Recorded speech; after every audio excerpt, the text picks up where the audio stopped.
क्या आप भी अपना खुद का टेलरिंग का बिजनेस शुरू करना चाहते हैं और जानना चाहते हैं इस काम के बारे में, इस काम को शुरू करने से पहले किन बातों का ध्यान रखना चाहिए, और या फिर आप कंफ्यूज हैं कि हमें लेडीज का काम शुरू करना चाहिए या जेंट्स स्टिचिंग का, या फिर बच्चों के कपड़ों का, या फिर स्कूल यूनिफॉर्म का, तो मेरे भाई ये वीडियो स्पेशल आपके लिए है। सो हाय एवरीवन, कैसे हैं आप सब? उम्मीद करता हूं आप सब अच्छे होंगे। माय नेम इज राजा मौर्य और आप सबका मेरे चैनल पर बहुत बहुत स्वागत है। सो दोस्तों, आज का वीडियो बहुत खास होने वाला है क्योंकि आज के वीडियो में हम बात करेंगे टेलरिंग के बिजनेस को लेकर। यह बिजनेस शुरू करने से पहले हमें किस तरह की तैयारी करनी चाहिए और किन बातों का ध्यान रखना चाहिए, तो मैं डिटेलिंग में पूरी कोशिश करूंगा आपको इस वीडियो के माध्यम से बताने की। तो बिना किसी देरी के वीडियो शुरू करते हैं।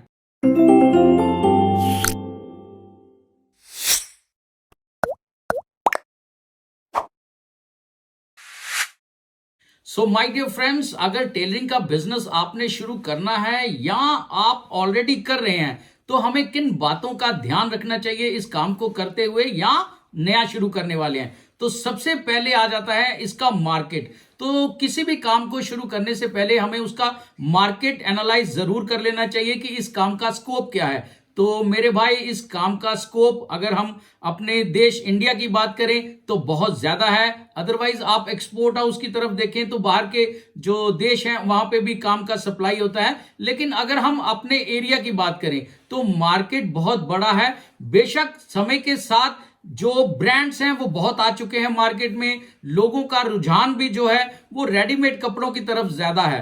लेकिन मेरे भाई, अभी भी मार्केट खत्म नहीं हुआ है क्योंकि बहुत से लोग ऐसे हैं ऑलरेडी जो कपड़ा खरीद कर अपनी फिटिंग के कपड़े पहनने में ज्यादा संतुष्ट होते हैं। वो लोग की जो रेंज है वो बहुत ज्यादा है, क्योंकि चाहे वेडिंग है, चाहे कोई फंक्शन है घर में, तो जब हम कपड़े सिलवाते हैं तो जो यंगस्टर होते हैं, यंगस्टर तो रेडीमेड कपड़े पहनना पसंद करते हैं, वो उनका पहला चॉइस है। लेकिन उस एक जो पर्टिकुलर एज है उसके बाद क्या होता है कि सभी को आदत हो जाती है थोड़ा कंफर्ट जोन में कपड़े पहनने की, तो वो रेडीमेड को छोड़कर जो कपड़े उनकी फिटिंग के होते हैं उनको सिलवाना वो ज्यादा पसंद करते हैं। तो मेरा संक्षेप में यही कहना है कि इसका मार्केट बहुत बड़ा है। मार्केट अभी खत्म नहीं हुआ है, दिन ब दिन ये मार्केट बढ़ रहा है। तो इस टेलरिंग बिजनेस का बहुत फायदा है अगर आप शुरू करने के बारे में सोच रहे हैं। और जो लोग पुराने हैं उनको किन बातों का ध्यान रखना चाहिए उसी के बारे में मैं डिस्कस कर रहा हूं। तो इसमें सेकंड पॉइंट है कि इस काम को शुरू करने से पहले हमें कुछ ट्रेनिंग जरूर करनी चाहिए, चाहे वो 6 मंथ का या 1 ईयर का या 2 ईयर का अगर आप कर सकें तो एक टेलरिंग का जो कटिंग एंड स्टिचिंग का कोर्स होता है वो आप जरूर ज्वाइन कीजिए। चाहे वो किसी इंस्टीट्यूशन से कीजिए, किसी संस्था से कीजिए, या ऑलरेडी ये जो सब्जेक्ट है अब कॉलेजेस में भी आ चुका है, तो आप अपना कटिंग और स्टिचिंग का जो एक टेक्निकल नॉलेज होता है वो आपको किसी कोर्स के दौरान जो है वो मिल जाएगा। आप कोई ना कोई कोर्स जो है वो जरूर ज्वाइन कीजिए। उसके बाद कोर्स करने के बाद आपको कम से कम 6 महीने 1 साल जो है वो कहीं किसी के अंडर ट्रेनिंग करना पड़ेगा। या आप किसी टेलरिंग शॉप पे ट्रेनिंग ले लीजिए, या फिर आप किसी बुटीक के पास, या किसी डिजाइनर के पास, या किसी एक्सपोर्ट हाउस पे, किसी पे जो फैब्रिकेटर हैं जो इन कपड़ों को बनाते हैं, जो छोटी छोटी फैक्ट्रीज हैं, या कहीं पर भी आपको 6 महीने और 1 साल का एक्सपीरियंस जो है वो जरूर गेन करना है। उससे क्या है कि आपको इन और आउट जो है वो पता चल जाता है कि इस काम को किस तरह से हैंडल करना है, इस काम के लिए क्या क्या रिक्वायरमेंट है। क्योंकि आपको टेक्निकल नॉलेज जो है वो आपने ले ली है, वो आपने अपनी ट्रेनिंग, अपने जो एक्सपीरियंस है वो आपने किसी इंस्टीट्यूशन से वो ले लिया है। लेकिन उसके बाद आपको क्या चाहिए? एक्सपीरियंस। एक्सपीरियंस करने के लिए आपको किसी टेलरिंग शॉप पे, किसी बुटीक पे ये जरूर आपको अपना टाइम जो है वो स्पेंड करना है। इससे आपके काम करने के तरीके में कॉन्फिडेंस भी आएगा। और कई बार क्या होता है कि लोगों के साथ इंटरेक्शन करने से भी आपका कॉन्फिडेंस लेवल जो है वो भी बूस्ट होता है, और आपको काफी नॉलेज जो होती है जो आपको जो स्टडी के दौरान नहीं मिली वो आपको प्रैक्टिकली वो नॉलेज जो है वो आपको गेन होगी। तो इसमें हमारा जो थर्ड पॉइंट है वो ये है कि आपने ट्रेनिंग कर ली है, आपको एक्सपीरियंस हो गया है। अब जो नेक्स्ट स्टेप है वो है हमारा कहीं पे शॉप लेने का। तो अगर आपका बजट है तो आप किसी रेंट पे आप अपनी शॉप जो है वो ले सकते हैं, या फिर अगर आपका बजट ज्यादा है तो आप परचेज भी कर सकते हैं शॉप को। लेकिन आपको ये शॉप खोलना कहां पे है, ये बात को ध्यान में जरूर रखना कि आपके आसपास जहां पे आप काम शुरू करने वाले हैं वहां पर कुछ जो अनस्टिच फैब्रिक जो सेल करते हैं वो शॉप्स जरूर होनी चाहिए। क्योंकि कई बार क्या होता है, वो शॉप्स जो होती हैं जहां से आदमी परचेज कर रहा है कपड़े, तो वो शॉपकीपर से पूछते हैं कि हमें ये स्टिच करवाने हैं, तो किसी अच्छे टेलर्स के बारे में बताइए। वो थोड़ा सा रिकमेंड कर सकते हैं अगर आप उनके साथ टाई अप कर लेंगे, या आपके उनके रिलेशन आपके साथ अच्छे हैं तो वो रिकमेंड कर देते हैं। तो आप अपनी जो शॉप है उसको प्लान कर सकते हैं मार्केट में जहां पर ऑलरेडी अनस्टिच फैब्रिक जो है वो सेल होता हो। ये भी सोचना पड़ेगा, अगर आपका बजट नहीं है तो टेंशन लेने का कोई जरूरत नहीं है मेरे भाई। ये ऐसा काम है जो आप अपने घर से भी शुरू कर सकते हैं। मैं आपको एक चीज इस काम के बारे में बताना चाहूंगा, इसमें कस्टमर आपकी शॉप को नहीं देखेगा, आपका जो वो आपने बनाया अपने लिए, अपनी दुकान को खूबसूरत करने के लिए, लेकिन कस्टमर को आपकी शॉप से कोई इतना ज्यादा लगाव नहीं होता। उसका लगाव होता है आपसे, क्योंकि उसने कपड़े दिए हैं स्टिच करने के लिए आपको, और आपकी फिटिंग अगर उसको पसंद आ गई तो वो सारी जिंदगी आपको ढूंढेगा कि आप कहां पर बैठे हो। इससे कोई मैटर नहीं करता कि आप शॉप पे बैठे हो या आपने अपना काम जो है वो घर पे शुरू किया है, ये कोई मैटर नहीं करता। तो जो इस काम में रिक्वायरमेंट है वो आप शॉप भी ले सकते हैं और इस काम को घर पे भी शुरू कर सकते हैं। नेक्स्ट स्टेप है, अब आपने शॉप ले ली है, ठीक है, या आपने घर पे काम शुरू कर लिया है, अब आपको चाहिए मशीन्स। तो मिनिमम जो है रिक्वायरमेंट इस काम को शुरू करने के लिए आपको एक सिंगल मशीन से काम शुरू करना पड़ेगा। चाहे वो नॉर्मल मशीन ले लीजिए या अम्ब्रेला मशीन ले लीजिए। अगर आपका बजट है तो आप ये जो हैवी ड्यूटी मशीन्स होती हैं उनको भी परचेज कर सकते हैं। उसमें बहुत ब्रांड्स आते हैं, चाहे ब्रदर है, चाहे जूकी है, चाहे जैक है, तो बहुत ब्रांड है इस तरह के। अगर आप उस तरह की लेना चाहें, आपका बजट है तब लेना, अदरवाइज आप अम्ब्रेला मशीन बेटर रहती है इस काम में। क्योंकि क्या होता है कि हैवी ड्यूटी जो मशीन्स होती हैं वो होती है प्रोडक्शन निकालने के लिए। जो इस काम में, टेलरिंग के काम में, अगर हमें जितनी स्पीड से काम करना है, क्योंकि कारीगर स्टिचिंग करते समय कपड़े को भी तो संभालेगा, तो अम्ब्रेला मशीन जो है वो बेटर ऑप्शन है। अगर नहीं ले सकते अम्ब्रेला मशीन तो नॉर्मल मशीन से भी शुरू कर सकते हैं। और जैसे जैसे आपके पास कारीगर बढ़ेंगे, आपके पास काम बढ़ेगा, तो कारीगर की रिक्वायरमेंट होगी, तो काम बढ़ेगा, कारीगर की रिक्वायरमेंट, उसके साथ आप एक और मशीन परचेज कर लेना। लेकिन इसमें सेकंड मशीन जो आपको रखना है वो रखना है इंटरलॉकिंग, जिसको हम ओवरलॉक भी बोलते हैं और इंटरलॉकिंग मशीन भी बोलते हैं। वो क्या है कि कपड़े को स्टिच करने के बाद अंदर से जो है वो थोड़ा सा फिनिशिंग करने में हेल्प करता है, इसलिए हमें उस मशीन को जरूर साथ में खरीद लेना है।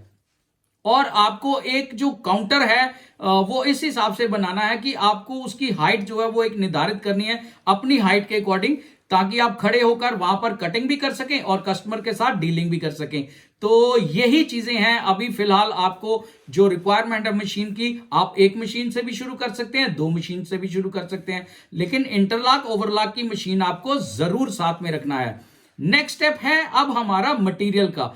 तो मेरे भाई, हमें जो मटेरियल, जो हम एसेसरीज अपने काम में यूज करते हैं, चाहे आपने जेंट्स काम किया है तो आपको पेस्टिंग चाहिए, आपको बेल्ट रोल चाहिए, आपको हुक्स चाहिए, जिप चाहिए, थ्रेड चाहिए, तो ऐसी बहुत सी एसेसरीज होती हैं। चाहे वो पेस्टिंग है तो उसको आपको किसी ना किसी जो टेलरिंग मटेरियल वाली शॉप होती है वहां से परचेज करना है। हमने लोकल कहीं से नहीं लेना है, क्योंकि फर्क होता है। जो टेलरिंग मटेरियल वाली शॉप होती है वहां पर क्या है कि हमें बहुत सी वैरायटी मिल जाती है और अच्छे ब्रांड का सामान मिल जाता है। चाहे आपने लेडीज काम करना हो तो उसके लिए क्या है कि हमें जो बुकरम है, चाहे वो धागा है, चाहे वो गले के डिजाइन है, ऑलरेडी कटिंग किए हुए मिलते हैं बुकरम के, तो वो सारी चीजें हमें टेलरिंग मटेरियल वाली शॉप से मिल जाएंगी। तो ज्यादा बेटर है आप वहां से परचेज करें। और एक चीज का ध्यान जरूर रखना है मेरे भाई, जब भी आपने मटेरियल खरीदना है, एसेसरीज खरीदनी है, वो टॉप क्वालिटी की यूज करनी है। हल्की क्वालिटी वहां पे कॉम्प्रोमाइज मत करना, अच्छे ब्रांड और अच्छी चीज को ही खरीदना, ताकि जब आप बनाएंगे उसके बाद अगर कस्टमर पहनने के बाद उसको जब वॉश करेगा, अगर उसमें कुछ गड़बड़ हो गया वॉशिंग के बाद, तो मेरे भाई वो कस्टमर आपके पास नहीं आएगा, तो आप पछताओगे कि मैंने ये मटेरियल क्यों यूज किया। तो ज्यादा बेटर है उस चीज को आपने पहले अपने काम में इंप्लीमेंट करना है, आपने अच्छा और बढ़िया मटेरियल जो है वही परचेज करना है। अब इसमें नेक्स्ट स्टेप क्या है हमारा, नेक्स्ट स्टेप है हमारा फैशन के रिगार्डिंग, कि हमें जो फैशन ट्रेंड है, जो उस समय ट्रेंड चल रहा है, उस जो हमारे जो ऑनलाइन है, कुछ साइट्स हैं, कुछ आपको गूगल से, कुछ यूट्यूब से, या कुछ इंस्टा से, कुछ जो आप जो फैशन से रिलेटेड साइट्स होती हैं उनको जरूर फॉलो कर लेना, ताकि आपको नए ट्रेंड के बारे में जो अपडेट है वो साथ साथ मिलता जाए। चाहे वो लेडीज है, चाहे वो जेंट्स है, चाहे वो बच्चों का काम है, तो आपको गाइडेंस जो है उस तरह की वो आपको इंटरनेट से ज्यादा बेटर मिल जाएगी। अदरवाइज आप ये जो फैशन बुक्स आती हैं उनको भी परचेज कर सकते हैं।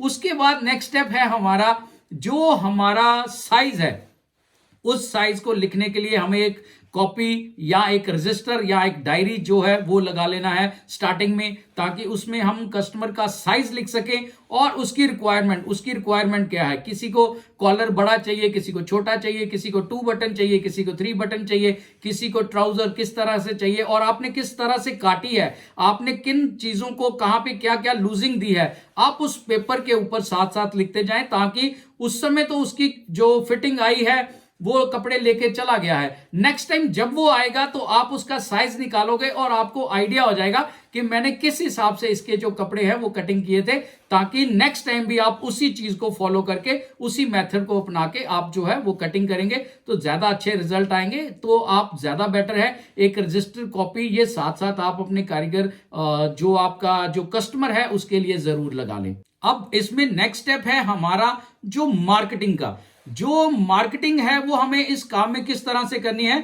चाहे आप किसी के कपड़े स्टिच कर रहे हैं, चाहे वो लेडीज है, चाहे जेंट्स है, चाहे बच्चों के है, तो क्या है कि आप अपनी दुकान का जो एक लेबल होता है वो जरूर बनवा लें, ठीक है, ताकि जो स्टिच करेंगे तब आप उसको लेबल को साथ में अगर आप स्टिच कर दें तो वो मार्केटिंग में थोड़ा हेल्प करता है। प्लस जो कपड़े तैयार हो गए हैं उनको किसी लिफाफे में जब आप डालोगे तो उस लिफाफे के ऊपर आप प्रिंट करवा लेना, वो किसी तरह का भी आप लिफाफा चूज कर सकते हैं, चाहे आप अपने पॉलिथीन के भी या एक फैब्रिक के भी आते हैं आजकल और पेपर के भी आते हैं। अगर आपका बजट है तो रीजनेबल जो प्राइस में आपको पड़े उनको आप पहले बनवा लेना, और उसके ऊपर आप अपनी दुकान का, शॉप का नाम और अपना फोन नंबर जरूर साथ में लिखना, ताकि वो आपसे दोबारा कांटेक्ट कर सके। चाहे वो नए कस्टमर है तो कई बार क्या होता है ये एडवर्टीजमेंट में थोड़ा सा हेल्प करते हैं। और अपनी दुकान का बाहर बोर्ड लगाएं, अगर हो सकते तो आप अपनी सिटी में बैनर भी लगवा सकते हैं, या फिर आप ऑनलाइन प्रमोशन भी कर सकते हैं अपने काम की। जिस तरह हम ऑनलाइन अपनी फोटोग्राफ डालते हैं, चाहे वो फेसबुक है, चाहे इंस्टा है, चाहे यूट्यूब है, तो अदर प्लेटफॉर्म भी इस तरह के बहुत हैं, तो वहां पर आप अपने काम को प्रमोट कर सकते हैं। इससे आपको एडवर्टीजमेंट में काफी हेल्प होगा और आपके काम को जो बूस्ट है वो भी मिलेगा, लोगों को बाहर पता चलेगा कि आप किस तरह का काम करते हैं और आपकी क्लाइंटेज किस तरह की है, आपके पास क्या क्या मटेरियल है। अगर आप चाहें तो इस तरह मेरी तरह ये आप फैब्रिक भी जो है वो अगर आप अफोर्ड कर सकते हैं तो साथ में अच्छे ब्रांड्स के फैब्रिक भी रखें, जिससे क्या है कि जो क्लाइंट है उसको इधर उधर भागना नहीं पड़ता, वो डायरेक्ट जब आपके पास आएगा तो आपके पास फैब्रिक भी होगा और आप अपना फैब्रिक डिस्प्ले करके उसको सुजेस्ट कर सकते हैं कि ये वाला ट्राउजर लीजिए, इसके साथ ये वाला शर्ट पहने, या ये वाला कोट पैंट पहने, ये वाला जैकेट पहने, ये वाला कुर्ता पजामा पहने, या ये वाला सूट पहने, इसके साथ ये मैचिंग ये सलवार आएगा या ये वाला स्टोल आएगा। आजकल वैसे जो सूट है वो एम्ब्रॉयडर्ड और पूरा पैक ही आता है, तो उस तरह से आप लेडीज सूट भी रख सकते हैं अगर आप लेडीज काम करना चाहते हैं। लेकिन इसमें एक और चीज ऐड होती है, वो है बच्चों के कपड़े। बच्चों के कपड़े क्या है कि बहुत एक्सपेंसिव होते हैं, चाहे वो ब्रांड्स के ही है। तो हमारी जो पेरेंट्स की जो नीड होती है, चाहे वो वेडिंग के टाइम पे किसी भी फंक्शन में जाने के लिए, तो बच्चों के कपड़े परचेज करने के लिए जाना पड़ता है, तो वो रेडीमेड ही परचेज करते हैं। हमारी सिटीज में इधर इतना ऑप्शन नहीं होता कि बच्चों के कपड़े भी स्टिच करवाए जाए। लेकिन क्या है कि जब वेडिंग आता है, कई फंक्शन आते हैं, तो हर पेरेंट्स की एक रिक्वायरमेंट हो जाती है। कई बार चाहे वो फादर है तो वो चाहता है कि जिस तरह के कपड़े मैंने पहने हैं मेरा बेटा भी उसी तरह की सेम ड्रेस पहने, चाहे वो मदर है तो वो चाहती है कि मेरी जो बेटी है वो सेम मेरी तरह ही दोनों ड्रेस पहने हम उस फंक्शन के लिए। तो इस तरह की रिक्वायरमेंट जब आ जाती है तो मेरे भाई वो रेडीमेड नहीं मिलता। तो वो किसी टेलर के पास जाना ही पड़ता है। टेलर को थोड़ा अपग्रेड करके आप बुटीक भी कर सकते हो। बुटीक का क्या स्कोप है, बुटीक की क्या रिक्वायरमेंट है, वो एक अलग चीज है। लेकिन मैंने इस वीडियो में आपको टेलरिंग के बिजनेस के बारे में बताया है। तो अगर आप इस वीडियो के माध्यम से कुछ गाइडेंस ली है आपने, आपको अगर कुछ पता चला है, तो मेरे भाई वीडियो को लाइक कर देना और चैनल पर नए हो तो चैनल को सब्सक्राइब करते हुए जाना और कमेंट में अपनी राय जरूर देना कि आपका इस वीडियो देखने के बाद किस तरह का प्लान है, ताकि मैं साइज बाय साइज आपको क्या है कि मैं वीडियो डालता रहता हूं इसी काम से रिलेटेड। आप मेरे अदर वीडियो भी देख सकते हैं, कटिंग से रिलेटेड मैंने बहुत वीडियो डाले हैं। तो मैंने ये थोड़ा गाइडेंस के लिए भी वीडियो बनाने शुरू किए हैं। तो क्या है कि अगर आपको किसी भी तरह का हेल्प चाहिए या किसी तरह का आपका कोई क्वेश्चन है, आप कमेंट में लिख सकते हैं, मैं उसका रिप्लाई करने का पूरा कोशिश करूंगा। तो आज के वीडियो के लिए बस इतना ही।